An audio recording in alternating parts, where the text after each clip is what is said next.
शेतकऱ्याच्या पाठीमागे उभं करू हा विश्वास मी आजच्या प्रसंगी व्यक्त करतो। शेतकरी दुःखी तर सर्वच दुःखी।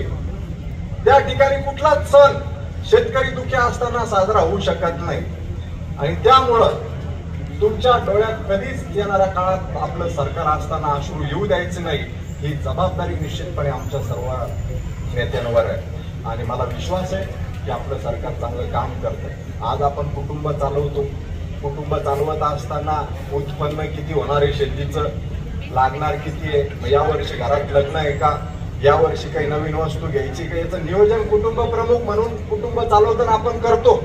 त्याच पद्धतीने एखादा जरा पेशंट घरामध्ये तयार झाला तर ते वेळेवर आलेलं संकट असतं आणि त्या ठिकाणी निश्चितपणे आपलं आर्थिक गणित बिघडत असतं। तसंच सरकार चालवत असताना काही गोष्टी कमी जास्त होतात, परंतु देवेंद्रजींच्या नेतृत्वामध्ये आज जर आपण विचार केला तर जेव्हा अतिवृष्टी झाली ताबडतोब 35,000 कोटी रुपयाची घोषणा आपल्या सरकारने बांधवलं त्या ठिकाणी केली। हेच नाही तर असे असंख्य कामं त्या ठिकाणी चालू आहेत। सौर ऊर्जा पंपचे कामं चालू आहेत, इतर विकास कामं रस्त्याच्या असतील, इतर सगळ्याच बाबतीत आपलं सरकार त्या ठिकाणी चांगलं काम करतंय आणि म्हणून नक्कीच या ठिकाणी राजकारण करत असताना जनतेचा विचार, सर्वसामान्यांचा विचार करून आपण त्या ठिकाणी वाटचाल करत आहोत आणि त्यासाठी आपल्या सर्वांची खंबीर साथ ही आमच्या पाठीशी निश्चितपणे त्या ठिकाणी आहे, याचा विश्वास मला नक्कीच त्या ठिकाणी असल्यामुळं मी आपल्याला फार वेळ न घेता एवढं सांगत, बाकीच्यांनी जे आपल्याला सुतवाच केलेला आहे की येणारा काळ हा निवडणुकीचा काळ आहे।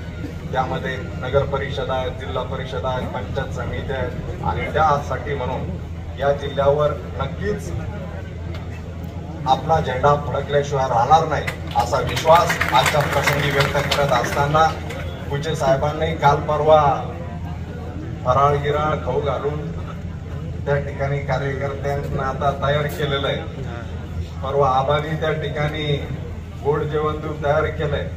आता हे फराळ म्हणजे आता पुढची चाऊल लावणार फराळ आहे, त्यामुळं आज चांगल्या पद्धतीने या ठिकाणी जेवण करा आणि पुढे आता कामाला लागा असं मी आजच्या प्रसंगी आपल्या सर्वांना या ठिकाणी विनंती करतो आणि जास्त वेळ न घेऊ देता हे आजच्या मंचावर आपले अराजकीय म्हणजे ज्ञानेश्वर माऊली असतील, आमचे सर्व संत महंत मुर्डेश्वर आणि परिसरातले आलेले यांचं मी या ठिकाणी मनापासून आभार व्यक्त करतो। आमचे पत्रकार बांधव असतील, काही डॉक्टर मंडळी, वकील मंडळी आणि शहरातील व्यापारी या ठिकाणी या कार्यक्रमाला आवर्जून उपस्थित आहेत, मी त्यांचाही या कार्यक्रमाला उपस्थित झाल्याबद्दल आभार व्यक्त करतो। त्यांना मनापासून दिवाळीच्या शुभेच्छा देतो आणि आपल्या सर्व अगदी दिवाळीच्या काळामध्ये तुम्हा आमचं सर्वांचं मिलन होण्यासाठी मी कालचंही दादाचं भाषण ऐकलं, बदनापूरचं ऐकलं।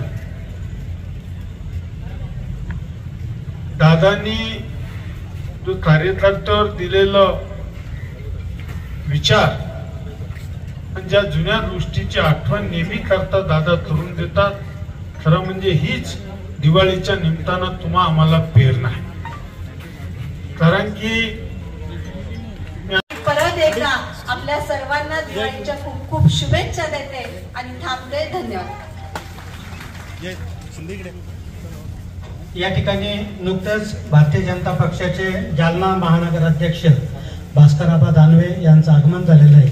त्यांचं स्वागत करण्यासाठी मी या ठिकाणी भागिले नाना जाफराबादचे मंडळ अध्यक्ष यांना विनंती करतो की त्यांनी आबांचं या ठिकाणी स्वागत करावं।